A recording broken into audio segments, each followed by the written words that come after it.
NLP mi je prišel nekje prek spleta v času korone. Dosti sem vklepala modul 1, modul 2, modul 3 oziroma tisti dnevi do zadnje prijave. Zakaj bi se prijavila? Podarila sem si ga za rojstni dan. Sem človek, ki rad skrbi za druge. Družina je bila na prvem mestu in mogoče sem se s tem NLP-jem dala zdaj sebe na prvo mesto in opažam, da ima družina zdaj še več od mene.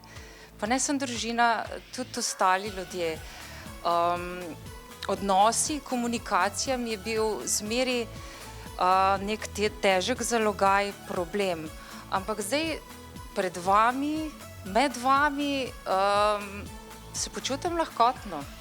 Zdi se mi, da najdem besedo, da vas poslušam, predvsem beseda poslušam in slišim je bila ena stvari, ker sem si želela biti poslušalec, ne skakati v besedo. Sledenje modulom online v času korone, jaz sem v živo prišla malce zamudo.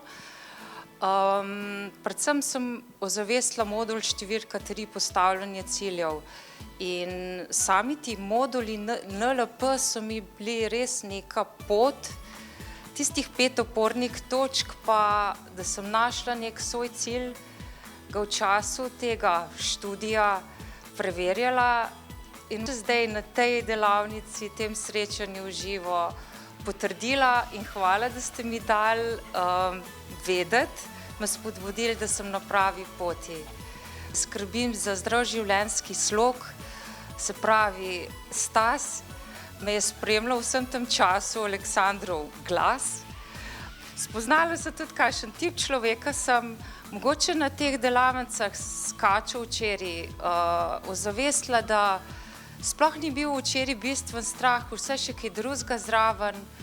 Potem kakšne stvari v družini, zakaj pride do konfliktov, zakaj nekje nisem uspešna, prek tega vakuk sistema se marsikaj da. Tako da hvala vsem za izmenjavo izkušenj in za dobro igrišče za trenirati in hvala organizaciji, vrhunski ste. Upam, da sem tudi tega organizacijskega vidika in tehnik vaših odnesla čim več. Tako da hvala vsem.